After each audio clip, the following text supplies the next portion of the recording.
What if everything you were taught about fairness was a lie? What if the very values that made you believe you were doing the right thing were the same chains that guaranteed your invisibility? Imagine this: someone less intelligent than you is commanding more respect. Someone weaker than you is wielding greater influence, and someone far less skilled is living the life you want. Not because they are better, but because they understand something you don't: the ruthless psychology of power. This is not a conspiracy theory. It is the brutal reality Niccolò Machiavelli identified centuries ago. And it is still shaping your life today. The world is not fair. And the sooner you accept this, the sooner you stop being its victim. You have been conditioned to believe that patience, kindness, and playing by the rules will one day earn you respect. Yet while you wait, others are seizing it. You've been taught to respect authority. But in truth, authority bends to those who know how to manipulate perception. You've been told to stay humble, yet humility in a world driven by dominance is often mistaken for weakness. The game is not broken. It was designed this way.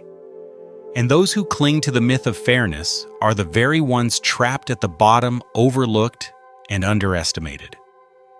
Machiavelli saw it clearly.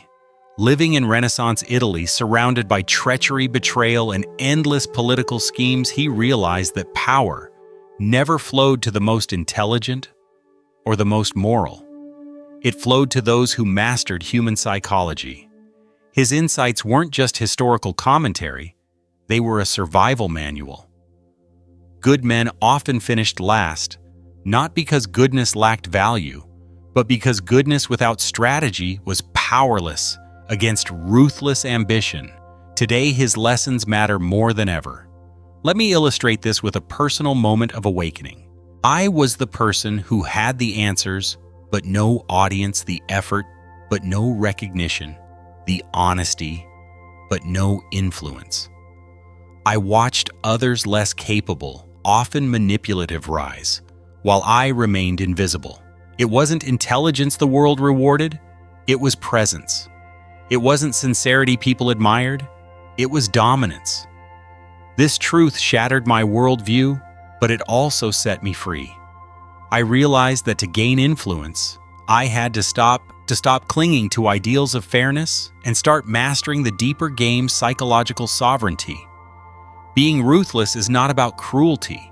It is about refusing to be psychologically dominated. It is about understanding that while most people play checkers with good intentions, the influential play chess with strategy. It is about replacing naive hope with calculated presence. Before you can grasp these principles, you must make a declaration. I refuse to be psychologically dominated by others. This is not just a phrase, it is your first step toward independence. Once you understand the mechanics of influence, you can no longer unsee them. You will notice how manipulators exploit your predictability, how confidence overshadows intelligence, how power rewards those who appear formidable rather than those who silently hope for respect. If you are ready to stop being overlooked, you must adopt one mindset shift: from victim to strategist. Because the world does not reward kindness alone. It rewards those who know when and how to wield it strategically. The first truth you must accept is that fairness is a psychological trap. Society has sold you the idea that if you are respectful, patient, and generous, the world will mirror that back to you. But how often has that really happened? Think about it. How many times have you given respect to someone who showed you none? How many times have you offered help only to receive nothing in return? How many times have you stood in line waiting for your turn while others shamelessly cut ahead? This is not a matter of bad luck. It is the predictable outcome of being programmed to lose. Machiavelli understood this long before psychology became a formal science. He warned that when people are only slightly offended, they seek revenge, but when they are fully subdued, they accept defeat. His words were not about violence, but about psychological warfare. Partial resistance creates enemies. Complete psychological dominance creates compliance. Most people fail because they live in the middle ground. They push back weakly. They set boundaries that collapse. They try to reason with those who are only motivated by self-interest. The result is the worst of both worlds. They look weak, yet they also provoke retaliation. True psychological power comes from making it clear that disrespect carries a cost. Not through endless arguments, not through pleading for better treatment, but through decisive action that reshapes the other person's incentives. You must become someone who cannot be ignored, because ignoring you has consequences. Stop negotiating with those who dismiss your worth. Stop hoping people will notice your value. Instead, design situations where recognizing your value is in their self-interest, and disrespecting you comes at a price they cannot afford. Now consider the second principle. Ruthlessness is not about cruelty. It is about emotional discipline. When most people hear the word ruthless, they imagine someone explosive, angry, or cruel. But the reality is the opposite. Ruthlessness means you maintain control when others lose theirs. It means you make decisions from calculation, not from wounded pride. Emotional reactivity is the easiest weakness to exploit. If others can trigger your anger, they can control your behavior. If they can unsettle you with embarrassment, they can direct your responses. The strategically ruthless individual does not allow this. They feel the emotion but pause to ask what action strengthens my position, what response damages my rival's credibility while elevating mine. Sometimes the most devastating response is silence, showing that the attacker is beneath your attention. Sometimes it is a sharp, factual correction delivered without emotion that makes them appear foolish. Sometimes it is composure itself, the ability to stand calm and unshaken, while others reveal their instability. Machiavelli himself advised that when injuries must be inflicted, they should be decisive and final. The modern psychological interpretation is this: do not allow conflicts to drag on through petty exchanges. Deliver one calculated response that closes the matter and signals that testing you further will only bring more loss. Think about the most powerful people you've observed. Do they shout? Do they erupt in rage? Rarely. Their silence, their composure, their cold certainty is often far more intimidating. That is the essence of ruthless discipline, emotional sovereignty. When you master this, you change the entire dynamic of your interactions. Others begin to tread carefully, not because you demand it, but because they recognize you cannot be manipulated. They understand that disrespecting you does not trigger weakness, it triggers strategy. And strategy, unlike emotion, is relentless. The third principle is perhaps the most shocking. Psychological dominance matters more than likability. From childhood, many of us were taught to be agreeable, to seek approval, to maintain harmony at all costs. We were told that being liked was the key to relationships, opportunities, and success. Yet in the real world, being liked often makes you safe, predictable, and easy to exploit. Respect, not likability, is what shapes influence. When people merely like you, they take liberties. They assume forgiveness, they test boundaries, they treat you as if your tolerance has no limits. But when people respect you, they pause. They calculate. They think twice before crossing you because they know consequences will follow. Respect creates caution, and caution creates influence. This is why the people who command the most authority in your circles are rarely the ones who bend over backward to please. They are the ones whose presence sets the tone. Machiavelli was blunt about this. He argued it is safer to be feared than loved if one cannot be both. This does not mean becoming cruel or tyrannical. It means cultivating a presence that demands respect before affection. It means projecting strength so that kindness, when you choose to show it, is perceived as generosity, not weakness. Consider how this plays out in daily life. Likeable people say yes to requests, They resent fearing rejection if they say no. Dominant people decline without hesitation, signaling that their time and energy are precious.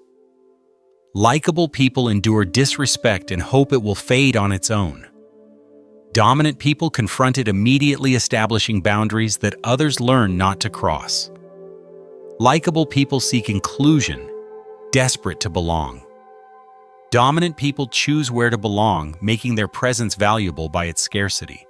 This shift is not simply behavioral, it is psychological. Instead of asking, "Will they still like me if I do this?" you begin asking, "Does this action strengthen or weaken my influence?" Instead of trying to minimize discomfort for others, you accept that discomfort is sometimes necessary to elevate your position. Instead of chasing approval, you become the one whose approval others pursue. Now comes the fourth principle. Decisive action creates psychological superiority. Weak people ruin their influence by making empty threats, repeating warnings, and failing to follow through. They condition others to ignore them because everyone knows they lack bite. Psychologically dominant individuals operate differently. They issue fewer warnings, but when they act, their actions are unmistakable. Their moves are so clear, so decisive, that they reset the power dynamic instantly. Machiavelli advised that when harm must be done, it should be so complete that retaliation is impossible. Translated into modern psychology, this means your response to a pattern of disrespect must be strong enough that no one dares repeat it. Imagine someone repeatedly mocking you in a group, undermining your credibility. The weak response is to complain or argue, which only validates their attack. The strong response is to act once strategically, in a way that makes their behavior costly. Perhaps you expose their hypocrisy publicly, turning the laughter back on them. Perhaps you exclude them from something they value, making the cost of disrespect tangible. The point is not cruelty. The point is clarity. A decisive response sends a message to everyone observing: you are not someone who tolerates repeated offenses. This reputation is invaluable. Once established, it saves you from countless future conflicts because others learn to think twice before testing you. The fifth principle is perception management, the art of controlling how others see you. Most people labor under the illusion that if they simply work hard, remain kind, and act with integrity, others will naturally recognize their value. But this is a naive assumption. Human beings rarely evaluate others through objective investigation. They rely on signals, appearances, and stories. Perception, not reality, governs influence. Machiavelli himself wrote that everyone sees what you appear to be, but few experience what you truly are. That means your image is your reality in the minds of others. If you do not actively shape this image, it will be shaped for you often in ways that undermine your authority. To ignore perception is to surrender control of the narrative that defines your reputation. Strategically sophisticated individuals understand this and deliberately craft their presentation. They emphasize confidence in their posture, clarity in their voice, and decisiveness in their actions. They align themselves with high-value people in situations that elevate their standing. They reveal enough about their achievements to be recognized, but maintain enough mystery to remain intriguing. This balance of visibility and restraint creates an aura of importance. Think about it in practical terms. Two professionals achieve the same milestone. One quietly hopes others will notice. The other communicates their accomplishment with authority, framing it as evidence of competence and vision. Who receives more recognition and opportunities? It is not the one who assumes hard work speaks for itself, but the one who understands that perception must be actively managed. This leads to the sixth principle: narrative control. It is not only about how you are seen, but about how events involving you are remembered and interpreted. Every action, every decision can be framed in multiple ways. A bold choice can be called arrogance by critics or vision by supporters. A firm stance can be described as aggression or as leadership.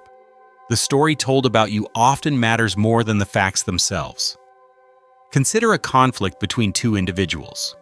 Often the one who presents their version first and most persuasively secures the judgment of the audience regardless of who was objectively right. Machiavelli warned that men in general judge more from appearances than from reality. This is the essence of narrative warfare. If you allow others to tell the story of your actions, you are giving away control of how your identity is shaped. Mastery of narrative means anticipating interpretations and framing events to your advantage. If you make a difficult choice, explain it as a long-term strategic move rather than a selfish one. If someone attacks you, do not simply defend. Reframe the attack as evidence of their insecurity. If you succeed, describe it as the product of your foresight rather than luck. The story becomes the weapon that turns neutrality into admiration and criticism into validation. The ability to craft narratives is what separates those who merely act from those who define meaning. To control the story is to control how others think, and to control how others think is to control their behavior. The seventh principle is the power of systematic consequences. True authority does not rely on shouting threats or emotional outbursts. It emerges when you create a predictable system in which certain behaviors automatically produce certain outcomes. Why is this so powerful? Because systems feel impartial. They remove personality from the equation. People can argue with your emotions, but they cannot argue with consistent rules that govern access to your value. Think of it this way. If someone repeatedly disrespects your time, you could complain, argue, or scold them. But those responses are emotional and therefore negotiable. A system is different. You simply become less available to those who waste your time. You continue giving energy to people who respect your effort and withdraw from those who do not. No announcement, no drama, just consequences that speak louder than any lecture. Machiavelli advised rulers to rely on what they control, not what others control. A system is within your control. It ensures that your influence does not depend on your moods, but on the structures you have created. Over time, people adapt their behavior not because you demanded it emotionally, but because the system leaves them no choice. They begin to treat you better, not out of kindness, but out of self-interest. Let's take an example. You have friends who expect you to organize gatherings but constantly cancel or arrive late. The reactive response is frustration, guilt-tripping, or endless reminders. The systematic response is simple. Only include people who confirm and show up consistently. Those who fail to meet the standard are quietly excluded. No arguments, no warnings. The system itself delivers the consequence. This is how psychological authority sustains itself without constant effort. Now we arrive at the eighth and final principle: silent dominance. The ultimate form of power is subtle. Those who truly possess it rarely need to declare it. They do not brag about their influence, nor do they constantly remind others of their strength. Instead, their presence is enough. They operate strategically, often unnoticed, until their position is unshakable. Machiavelli described this balance through the metaphor of the lion and the fox. The lion intimidates through strength while the fox survives by cunning. True mastery requires both, but the key is discretion, the ability to shift between force and strategy without revealing your hand. Silent dominance is about moving quietly, calculating carefully, and striking decisively when the moment is right. In practical terms, it means others feel your influence without fully understanding how you built it. Competitors realize too late that they have been outmaneuvered. Allies find themselves benefiting from your strategy before they recognize they were part of it. Opponents experience their power dissolving without ever seeing the source. This invisibility is what makes the influence unassailable. Noise invites resistance. Silence breeds inevitability. When your actions are subtle yet effective, people perceive your dominance as natural rather than forced. You are not chasing validation. You are not demanding recognition. You are simply demonstrating results, and results are undeniable.